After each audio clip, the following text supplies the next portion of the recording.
갈릴리 겨자나무 교회 여러분 안녕하십니까? 오늘은 토라 강의 15강 레위기를 같이 공부하도록 하겠습니다. 오늘부터는 이제 수요일날 우리가 오전에 이 강의가 나갔는데요. 이제부터는 저녁이 좋다는 말씀들이 있어서 우리가 수요 예배를 저녁에 하잖아요. 그래서 저녁에 이 강의를 띄우도록 하겠습니다.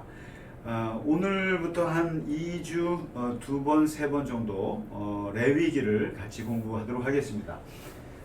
이 레위기는 우리가 보통 흔한 말로 성경 통독 새해 초반에 시작했다가 이제 중단하게 되는 게 레위기라고들 얘기를 하죠. 창세기도 재미있고 또 출애굽기도 볼만한데 레위기에 가서 이제 성경 통독을 중단하는 그런 그 우픈 이야기가 있습니다만은 그러나 이 레위기라고 하는 이 책이 사실은 토라에서 가장 중요한 부분입니다.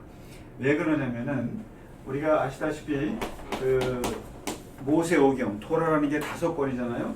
창세기, 출애굽기, 레위기, 민수기, 신명기 이 5권의 책 중에 레위기가 가장 가운데 있습니다.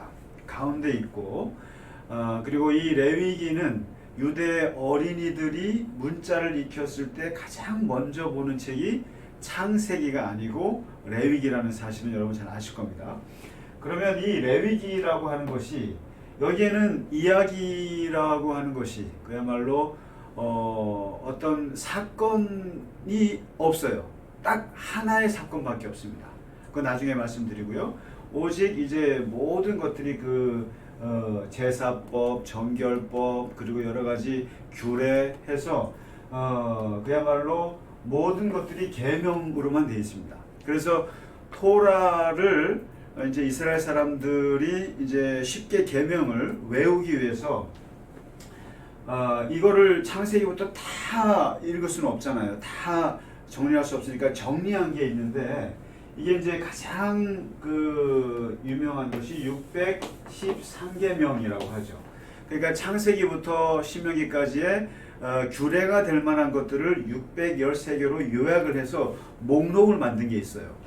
제가 가지고 왔습니다만 그 613개 계명이 있는데 이거를 이제 10계명으로 줄일 수가 있고 그 다음에 이것을 예수님이 2개로 줄이셨잖아요.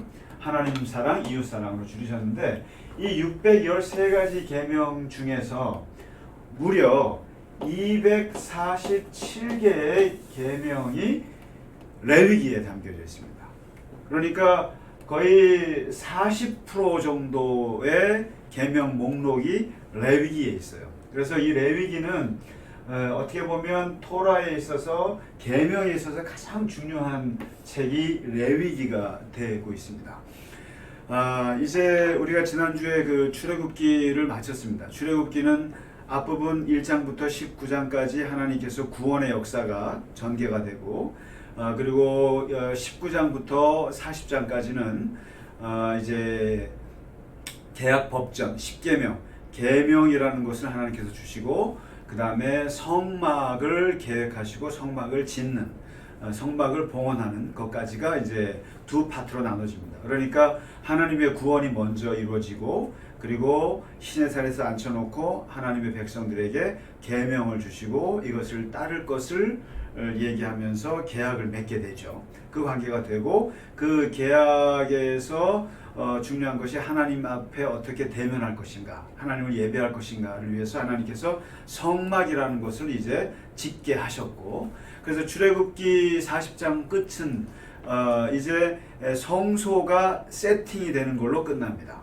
이제 성소가 세팅이 됐고 그야말로 하드웨어가 다 이제 준비가 된 거죠. 그러면 그 성소가 이제 자리를 잡은 후에 그러면 그 안에서 예배는 어떻게 될 것인가? 소프트웨어를 얘기해야 되잖아요. 어떤 내용적인 면, 예배를 어떻게 하나님께 드릴 것인가를 말한 책이 레위기가 되겠습니다. 그러니까 출애굽기에서는 예배의 그 형식, 이제 우리 요즘 우리말로 그 인프라, 어떤 그 구조를 만들었다면, 이제 레위기는 그 성소 안에 들어가서 인간이 하나님께 어떻게 예배할 것인가에 대한 구체적인 내용을 담고 있는 책이죠. 그런 면에서 레위기는 예배의 책입니다. 예배. 어떻게 하나님을 예배할 것인가. 예배에 대한 책이고, 그리고 구원이라고 하는 관점에서 봤을 때 출애굽기는 이집트로부터의 구원, 다른 사람으로부터의 구원이죠. 그러니까 이집트로부터의 구원이라고 한다면, 이 레위기는 나 자신으로부터의 구원입니다. 나 자신으로부터의 구원의 책인 거죠. 그러니까 어떻게 나의 죄, 그 다음에 나의 하나님 앞에서의 삶을 지켜낼 것인가를 이제 말하는 그런 거죠. 그러니까 출애굽기는 타인으로부터의 구원이라면 레위기는 나 자신으로부터 나를 구원하기 위한 책이죠. 그래서 그 출애굽에서 받았던 그 구원을 어떻게 지속할 것이냐, 어떻게 나의 구원의 삶을 어떻게 하나님 앞에서 유지할 것인가를 이제 말씀해주는 책이 레위기라고 할 수 있습니다. 그런 면에서 그 레위기의 가장 핵심 주제는 뭐냐면 거룩이에요. 거룩. 내가 거룩하니 너희도 거룩하라 라고 하는 이 말씀이 이제 핵심 주제인데, 이 모세오경 토라에 있어서 가장 중요한 핵심적인 가치 또는 핵심적인 하나님의 가르침은 거룩입니다. 거룩이죠. 물론 이 거룩이라는 것이 이게 카도시라고 하죠. 카도시. 이 뜻은 뭐냐면 칼로 자른다라는 뜻입니다. 칼로 이게 잘라서 분리한다는 뜻인데, 이 거룩이라는 의미는 우리가 목소리가 걸걸한 걸 거룩이라고 하지 않고, 거룩하면 딱 떠오르셔야 되는 게 구별이라고 생각하셔야 돼요. 구별이라는 단어로 빨리 생각을 하셔야 되고요. 그리고 이 카도시 속에는 두 가지의 구별의 의미가 있습니다. 하나가 분리라는 뜻이에요. 어떤 의미에서든지 분리해요. separation. 그 다음에 분리, 동시에 다름이라는 뜻이 있습니다. 다름. difference죠. difference. 그러니까 거룩하면 일단 분리하는 겁니다. 그 다음에 분리하기 때문에 분리된 나 자신은 저쪽에 떨어져 있는 것과 나가 다르다고 하는 디퍼런스가 있는 거죠. 그래서 왜 유대 어린아이들이 문자를 익혔을 때 처음 대하는 책이 레위기여야 되느냐? 이것은 뭐겠습니까? 어린아이들에게 가장 중요한 것은 사리분별이에요. 무엇을 먹어야 하는지, 무엇을 만나야 하는지, 누구를 만나야 하는지, 또 무엇을 만져야 하는지, 만지지 말아야 하는지, 또 하나님 앞에 나갔을 때 어떻게 해야 되는지 가장 구별된 무엇을 분리하고, 이것이 가장 중요한 거죠. 그래서 사리 분별을 위해서 어린아이들에게 그것을 가장 잘 심어줄 수 있는 게 레위기인 거죠. 그래서 창세기를 익히는 것보다는 레위기로서 사리 분별하는 것을 처음에 익히기 위한 것이죠. 그것이 이제 구별이고, 그러면 왜 출애굽한 이스라엘 백성들에게 가장 하나님께서 중요하게 요구하시는 게 거룩이겠는가? 왜 분리이겠는가죠? 그것은 400년 동안 이스라엘 백성들이 이집트 제국에 매몰되어 살았고 섞여 살았었죠. 그래서 정체성을 잃어버렸고 자기의 모습을 잃어버린 거죠. 그런 면에서 이제 출애굽했을 때 하나님의 새 사람으로, 하나님의 사람으로 만들기 위해서 가장 중요한 것은 빨리 이집트 문화로부터 분리하는 거예요. 이방 문화로부터 분리해야 돼요. 분리해서 자기를 찾게 하는 방법, 그것이 이제 거룩인 거죠. 물론 이 거룩의 윤리는 예수님께서 이것을 뛰어넘어서 이제 사랑의 윤리, 사랑의 영성으로 예수님은 업그레이드 하셨어요. 그래서 이 너무너무 분리하는 것에 대해서 예수님은 그것을 뛰어넘어서 원수도 만나고 죽은 자들도 만나고 이런 그 예수님은 통합 그리고 이 거룩을 뛰어넘는 그 영성을 말씀하셨습니다마는 초신자에게 있어서 그리고 갓 출애굽한 갓 구원받은 이스라엘 백성들에게 정말 중요한 것은 카도시라는 거죠. 일단 분리. 그래서 이제 이 부분에 있어서 레위기가 그것을 가장 잘 설명해주고 있고요. 그래서 이 레위기는 신앙의 첫 발을 디디는 그 사람들, 신앙생활을 처음 하는 사람들에게 아주 중요한 기독교의 영성이 된다고 볼 수 있습니다. 그리고 레위기가 지루한 책 같고 무슨 뭐 규례만 얘기하고 제사 얘기하고 이런 것만 같지만 이 신약 성경에서 무려 40회 이상이 레위기에서 언급을 하고 있다는 거죠. 레위기의 말씀이 신약에 언급이 되고 있고 특별히 예수님께서 가장 중요한 계명 2가지로 요약하실 때 그것도 토라에서 끄집어내시거든요. 하나님을 사랑하라 라고 하는 그 계명은 신명기에서 뽑아오셨고 그리고 내 이웃을 내 몸과 같이 사랑하라 라고 하는 이 계명은 놀랍게도 레위기 19장에서 뽑아내셨습니다. 그러니까 이 레위기는 그만큼 그런 면에서 예수님에게도 중요한 책이 되고 있습니다. 그럼 이제 오늘 서론적인 말씀을 이제 마치고요. 레위기의 구성을 보면 일단 크게 2개예요. 하나는 1장부터 16장까지가 한 파트가 되고 그리고 17장부터 26장까지가 한 파트가 됩니다. 1장부터 16장까지는 하나님께 우리가 어떻게 예배하고 하나님 앞에 어떻게 내가 거룩한 삶을 살 수 있는가 하는 부분에 있어서 이것을 신앙적인 면이라고 할 수 있습니다. 하나님을 대하는 데 있어서의 거룩의 부분이고 17장부터 26장까지는 사람이 사람에 대해서 이웃에 대해서 우리가 해야 할 거룩의 부분인데 이것을 윤리라고 말할 수 있습니다.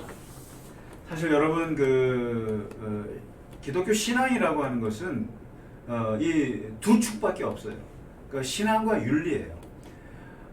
하나님을 대하는 부분 이것이 신앙이죠. 하나님을 믿고 하나님을 사랑하고 또 하나님께 내 몸을 드리고 이런 헌신적인 부분들 이걸 신앙이라고 그러고 그리고 이 신앙이 이 삶에서 어떻게 다른 사람에게 나타나는가 어떻게 다른 사람에게 행해야 되는가가 이 윤리 부분입니다. 그러니까 신앙이 좋으면서 윤리적이지 않을 수 없고 윤리적인 사람이 또 신앙이 이것이 같이 얽혀 들어가는 건데 모든 부분이 다 이 신앙과 윤리 하나님과의 부분 사람과의 부분 그래서 예수님도 이 계명을 2개로 줄이셨을 때 하나님을 사랑하고 이웃을 사랑하라 이게 신앙과 윤리거든요. 이 2 파트인데 모든 게 다 그렇습니다. 먼저 이제 앞부분에서는 그러면은 1장부터 7장까지가 나오는데 이 장이 5대 제사에 대한 부분입니다. 그러니까 실제로 우리가 하나님께 나아가서 어떻게 예배를 드리면서 하나님을 만날 수 있는가 이 제사법에 대한 것이 담겨져 있고요. 그 다음에 이 제사를 하는 데 있어서 돕는 역할을 하는 사람들이 있죠. 그 사람들이 제사장인데 이 제사장들을 어떻게 준비시키고 어떻게 교육을 해서 제사장의 업무 임무를 감당하게 하는가 이게 이제 성직 제사장 이제 위임식이 나옵니다. 위임식 여기에서 이제 참 슬픈 이야기가 하나 나오죠. 그 다음에 11장부터 15장까지가 이제 우리가 다음 주에 이 부분만 다룰 것입니다만 정결법이라는 것이 나옵니다. 정결법. 뭐냐면 부정한 것과 정한 것, 그리고 거룩한 것과 속세적인 것을 어떻게 분리하는가. 그야말로 이제 유대인 어린이들이 아주 가장 실용적인 거죠. 무엇을 먹어야 되는가, 무엇을 먹지 말아야 되는가, 무엇을 만질 수 있나, 만질 수 없는가, 또 누구를 만나야 하는가, 만나지 말아야 하는가, 또 무엇을 행해야 되는가, 행하지 말아야 되는가, 이런 그 정과 부정, 이것을 딱딱 쪼개준 부분입니다. 이 부분이 정결법이고요. 그 다음에 이제 16장 부분이 모든 이스라엘 백성들을 위한 속죄일에 대한 규정이 나옵니다. 이제 전 국민적인 속죄일이 이제 나오죠. 요게 이제 앞부분이 되고요. 그 다음에 이제 이 17장부터 26장까지를 우리가 이것을 성결 법전이라고 얘기합니다. 성결 법전. 우리가 이 토라 안에, 모세오경 안에 법전이 3개가 있다고 말씀드렸을 겁니다. 출애굽기에는 계약 법전이 들어있어요. 그 다음에 레위기에는 이 성결 법전이 들어있습니다. 그 다음에 신명기에는 또 신명기 법전, 이 3개의 법전이 들어있는데 그 성결 법전의 본문이 되는 게 17장부터 26장까지 되고, 주로 이제 여기에 바로 인간이 인간에 대해서, 이웃에 대해서, 나그네에 대해서 어떻게 해야 되는가에 대한 윤리적인 부분들이 이제 나오게 됩니다. 그래서 이게 신앙과 윤리로 나눠서 두 파트로 나눠서 이제 되는데, 오늘은 일단 앞부분에 어떻게 하나님께 나아가서 예배할 것인가를 얘기하는 1장부터 7장까지 이제 그리고 성직 위임까지 제사법에 대해서 간단히 오늘은 같이 공부하도록 하겠습니다. 이 제사 부분은 이제 1장부터 이제 7장까지가 나오는데요. 그 제사라고 하는 것은 오늘날 예배입니다. 어떻게 하나님께 예배하는가. 그래서 이 제사법을 보면은 우리가 예배 속에 무엇이 담겨져야 하는지 아주 크게 3가지의 핵심적인 그 요소가 나옵니다. 일단은 5가지의 제사법이 있습니다. 그러니까 이제 분류를 하자면 3가지로 나눌 수 있는데, 어떻게 내 몸을 하나님께 드릴 것인가, 헌신의 부분이 있어요. 헌신의 부분. 여기에는 크게 2가지가 있습니다. 번제와 소제라는 것이 있습니다. 그리고 이제 여기에 이제 전제라고 하는 보조 제사가 하나 따라 들어갑니다. 그다음에 2번째, 어떻게 하나님 앞에 내가 속죄할 것인가, 죄의 문제를 사함을 받을 것인가, 속죄에 대한 부분인데, 여기에는 속죄제와 그리고 속건제라는 것이 있습니다. 속건제, 이렇게 2가지가 있고요. 그 다음에 이 제사 중에는 3번째가 있는데, 어떻게 보면 기쁨이라고 할까요? 기쁨. 그 다음에 이제 기쁨의 제사 또는 화목의 제사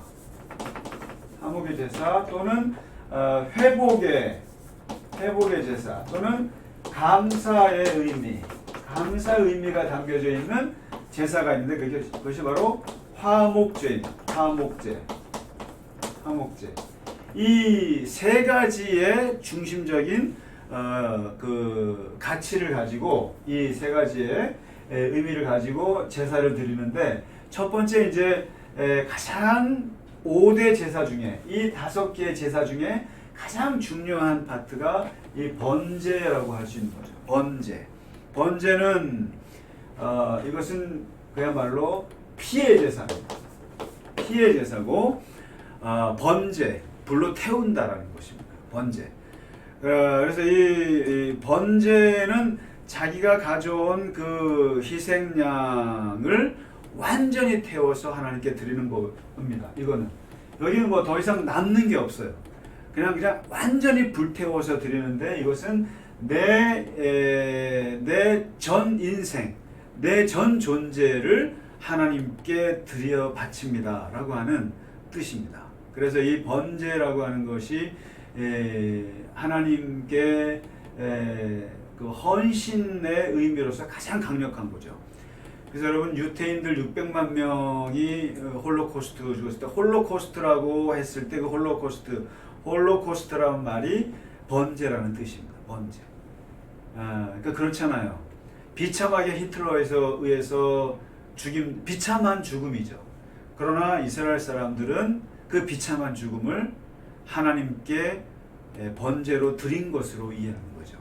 대단한 해석입니다. 그래서 완전히 하나님께 내 몸을 바칩니다. 번제를 드린다.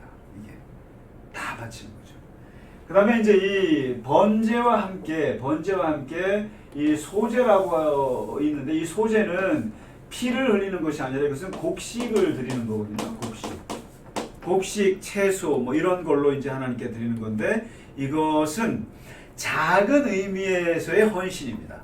매일매일의 삶에서 매일매일 하나님께 내가 드리는 헌신을 의미하는 것이 소제입니다. 그래서 주께서 매일 양식을 채워주심에 대한 나의 헌신, 감사에 대한 부분이죠. 소제. 그러니까 이제 곡식으로 하나님께 매일매일 하는 그런 작은 제사라고 할 수 있는데, 이 번제와 소제가 있습니다.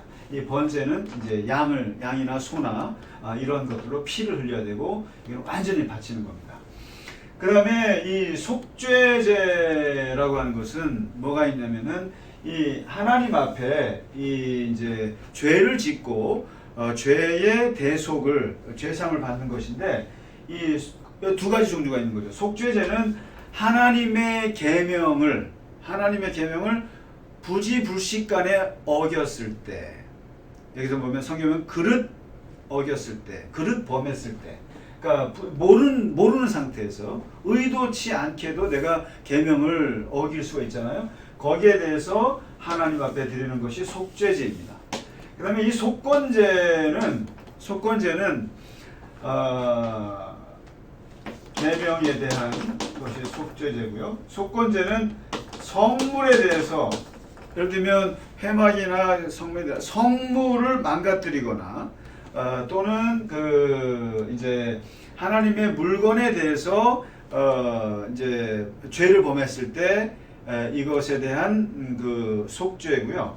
그 다음에 동시에 성물뿐만 아니라 남의 재산을 침해했을 때, 남의 도둑질을 한다거나 남의 것들을 그러니까 침탈해서 얻게 됐을 때에 이것을 하나님 앞에 속죄하는 방법이 속건제인데, 그러니까 이거 속건제는 물건에 대한 거죠. 근데 이 속건제는 하나 다른 게 배상을 해야 됩니다. 자기가 드리는 그 예물 중에 5분의 1을 줘야 돼요. 그래서 이제 이것은 일종의 범죄에 대한 것이고, 이거는 계명을 어겼을 때에 이제 속죄하는 내용이 되겠습니다. 그래서 이것은 이 번제나 소제 같은 경우는, 이것은 성경에서 뭐라고 하냐면은 향기로운 제사라고 합니다. 향기로운 제사다. 근데 이 속죄제와 속건제는 향기롭지 못한 제사다. 향기롭지 못한 제사. 그러니까 죄를 이제 그 사함을 받기 위한 것이기 때문에 그런 거죠. 이렇게 해서 이제 나오고요. 그 다음에 이것만 있는 것이 아니라 이 세 번째가 참 의미가 있습니다. 이걸 뭐라냐면은 화목제입니다. 너무 기뻐서, 너무 감사해서, 또 너무 하나님이 주신 은혜에 보답하기 위해서 드리는 것이 이 화목제인데, 이 화목제는 특징이 하나 있는데, 뭐냐면 화목제에 바치고 남은 것들을, 이거는 제사장뿐만 아니라 나머지는요, 이 번제는 제사장이 먹을 음식이 없어요. 그런데 이 속죄제나 속건제는 제사장들이 먹을 음식이 따로 있어요. 뭐 정강이 다리라든가 이렇게 떼어서 주게 되어 있는데, 이 화목제는 제사장뿐만 아니라 동네 사람들까지 불러서 식사를 하는 겁니다. 화목제. 그러니까 이게 감사와 축제죠. 그래서 우리가 예배라고 했을 때 이 세 가지의 요소가 다 들어있는 겁니다. 그러니까 예배라고 하면은 일단 하나님 앞에 서서 내가 하나님께 내 몸을 드립니다. 하나님께 내 몸을 바칩니다. 불태워서 바칩니다. 이런 번제의 신앙이 있고 그리고 항상 예배 속에는 참회와 회개의 영성이 들어있습니다. 항상 우리가 하나님 앞에 와서 나의 죄된 모습들을 고백하고 그리고 그것을 하나님 앞에 아뢰고 그리고 거기에 대한 사함을 받고 이것이 꼭 있죠. 예배 속에. 그 다음에 이것이 끝나고 나면은 항상 우리는 예배 후에 밥을 같이 먹습니다. 밥을 같이 먹는데 지난주에 우리 권사님이 밥을 내셨어요. 식사를 내셨어요. 이게 뭡니까? 화목제인 거죠. 내가 하나님 앞에 너무 감사해서 예배를 드리고 그리고 내가 오늘 밥 살게. 이게 화목제가 이게 밥 사는 거죠. 일종의. 그러니까 내가 너무 감사하고 회복된 것의 기쁨을 다 드리고 이것을 동네 사람 불러서 같이 먹는 겁니다. 이 기쁨에. 그래서 이 예배 속에는 이 헌신과 속죄와 환희와 기쁨, 축제가 같이 다 들어있다 있다는 겁니다. 이 제사 속에. 그러니까 우리가 이제 예배를 드릴 때 이것이 다 있는 거죠. 그래서 항상 여러분 밥을 산다. 어떤 분이 밥을 낸다 하면 저분이 화목제를 드렸구나 이렇게 생각하시면 되겠습니다. 그리고 이제 한 가지 이 5가지 제사 여러분 이걸 뭐 성경을 일일이 보시면 너무 복잡하긴 합니다. 그러나 대략적인 것이 이렇다라는 것이고요. 그리고 재물을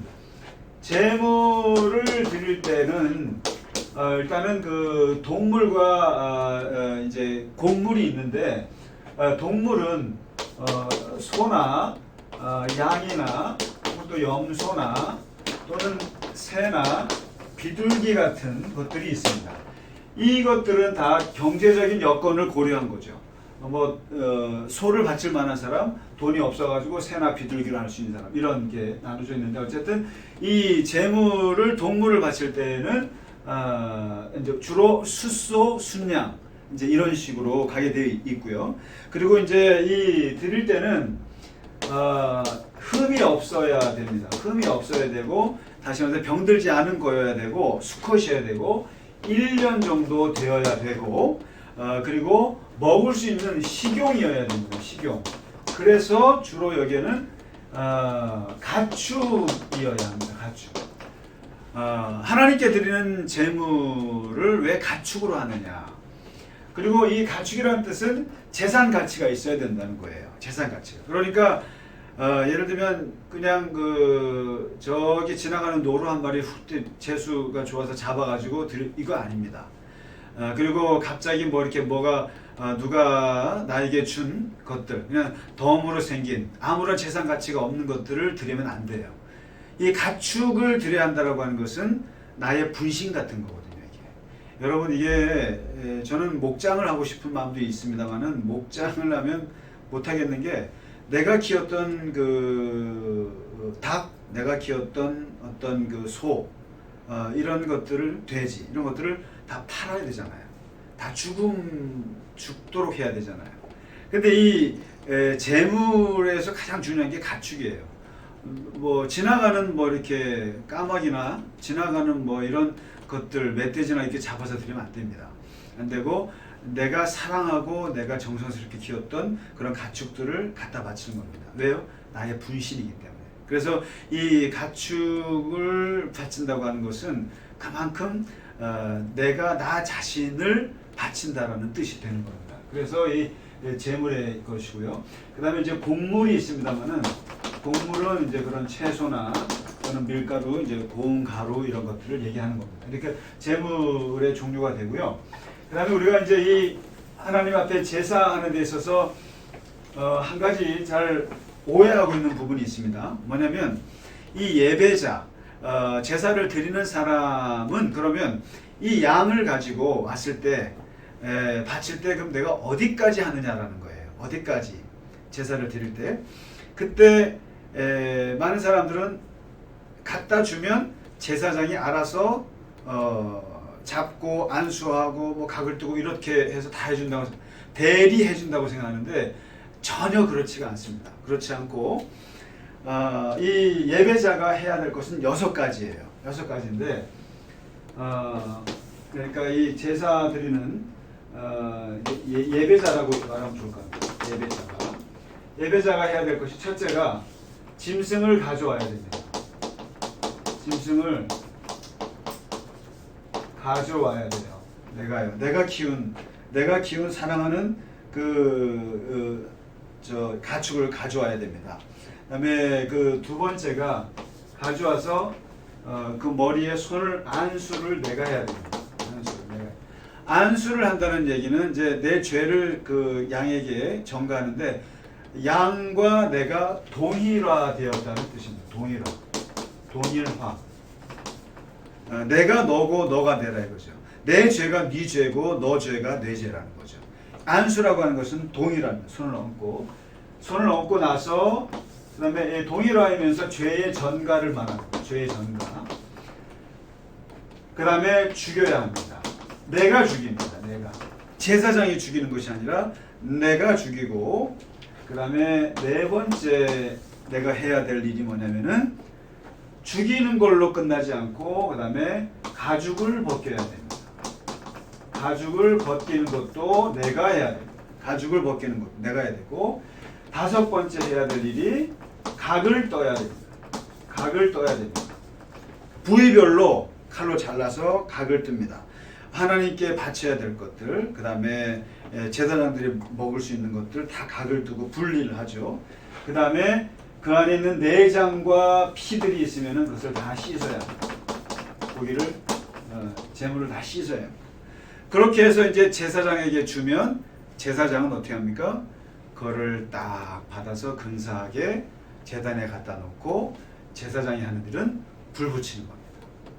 불 붙이는 것만 하는 거예요. 나머지는 전부 다 내가 해야 됩니다. 예배자가. 그러니까 마치 우리는 이 예배자는 갖다만 주면 제사장이 알아서 한다. 그러면 아닌 거죠. 그래서 그만큼 이 하나님 앞에 내가 서기까지가 얼마나 어려운 과정인가를 보여주는 겁니다. 이게 결코 쉬운 게 아닌 거예요. 내가 사랑하는 내 염소, 내 양을 잡아야 되죠. 각을 뜨고 그리고 거기다 죄를 전가하고 그리고 씻고 가죽을 벗기고 이거는 다시는 하고 싶지 않은 거죠. 이러한 것들을 다 겪고 나서 하나님 앞에 내가 죄사함을 받는 과정이죠. 그런데 이제 그러니까 이렇게 한번 제사를 드리고 나면 정말 하나님 앞에 내가 성결하게 되는 것을 경험하게 되는 거겠죠. 그런데 이러한 예배에도 타락이 있어서 예수님 당시에 예수님이 성전에 둘러엎은 게 뭡니까? 양을 팔았잖아요. 그 성전에서 소를 팔고 돈 주고 전혀 내가 키워보지도 않고 정도 들지 않은 분신이라고 말할 수 없는 양을 돈 주고 사가지고 갖다 바치고 그리고 제사장들이 해주고 이런 식의 아주 형식적이고 빈 껍데기 같은 제사들이 이루어진 걸 예수님이 둘러엎으셨는데 바로 이 원래 토라에서 얘기하고 있는 예배는 이러한 모습이었다라는 겁니다. 이렇게. 그래서 결코 이 제사라고 하는 것이 쉬운 일이 아니었다. 하나님 앞에 서는 것이. 자, 이제 여기까지가 오늘 7장까지의 이제 말씀입니다. 그러니까 제사에 대한 얘기고요. 그 다음에 이제 오늘 요거까지만 하겠습니다. 하나의 8장부터 10장까지에 보시면 이제 이 제사를 돕는 제사장이 나오는데 이제 이 이스라엘 최초의 제사장이 바로 아론입니다. 이제 8장, 9장, 10장에 걸쳐서 나오는데요. 이렇습니다. 이제 위임식, 쉽게 말하면은 그 성직자를 어떻게 세우는가의 모델이 되는 부분인데, 그 8장에서는 먼저 그 모세가 아론과 아론의 아들 둘, 나답과 아비후를 3명을 데리고 와서 그들에게 몸을 씻고요. 몸을 씻기고 그리고 옷을 입히고 그리고 기름을 발라줍니다. 기름을 발라줘요. 발라주고 그다음에 모세가 시범을 보여줍니다. 어떻게 제사 드리는지 하나님께 받은 그대로 시범을 보여주고 다 보게 해줍니다. 그리고 이제 7일 동안 이 사람들이 숙식을 하면서 한 곳에서 떠나지 못하고 이 제사장의 그 교육을 받습니다. 7일 동안. 그 다음에 9장에서 이 교육이 다 끝난 다음에 이제 끝나고 모든 것이 준비된 다음에 첫 케이스로 아론이 아론의 공식 제사 집전이 벌어집니다. 그러니까 아론이 이제 첫 제사장으로서 쫙 집전을 하는 것이 이제 나옵니다. 잘했어요. 그 다음에 이제 10장에 가서 이것이 이제 아들 나답과 아비후가 있는데 이 두 아들도 이제 이것을 해야 되거든요. 그런데 이제 하다가 그래서 사고가 터집니다. 그 불을 잘못 지핀 거예요. 그래서 이 규정대로 하지 않고 잘못하는 바람에 하나님의 불이 내려와서 두 사람을 하루아침에 다 살라 죽여버립니다. 이런 죽음을 당합니다. 이러고 나서 모세가 이제 엄청 이제 놀라고 분노했죠. 분노하고 그리고 이 나답과 아비후 대신 셋째, 넷째 엘르아살과 이다말이라고 합니다. 엘르아살과 이다말 두 셋째, 넷째가 다시 그것을 이제 이어서 하게 되는데 여기에서 아주 슬픈 이야기가 하나 있는데 그거 이야기하고 마치겠습니다. 왜냐면 이제 이 성직자가 제사장이 돼서 하나님 앞에 제사를 잘못 드렸다가 죽임을 당했잖아요. 이제 속죄해야 되지 않습니까? 이제 속죄를 해야 되는데 이제 그 속죄 제사를 드릴 때 속죄 제사는 거기에서 제사장이 먹어야 될 부분을 떼어내야 돼요. 이제 염소를 떼어야 되는데 이 아론이 이 번제처럼 드린 거예요. 쉽게 말하면은 다 태워버린 거예요. 다 태워버리고 제사장들이 먹어야 될 부분을 거룩한 곳에서 먹어야 되는데 이것을 먹지를 않았어요. 먹지 않고 다 태웠어요. 규정을 위반한 거죠. 규례를 어긴 거예요. 이걸 보고 모세가 화를 냅니다. 왜 계명대로, 왜 규례대로 하지 않고 너희들에게 돌아갈 몫을 왜 먹지 않고 다 태워버렸느냐 하고 한마디 합니다. 그때 아론이 이런 말을 합니다.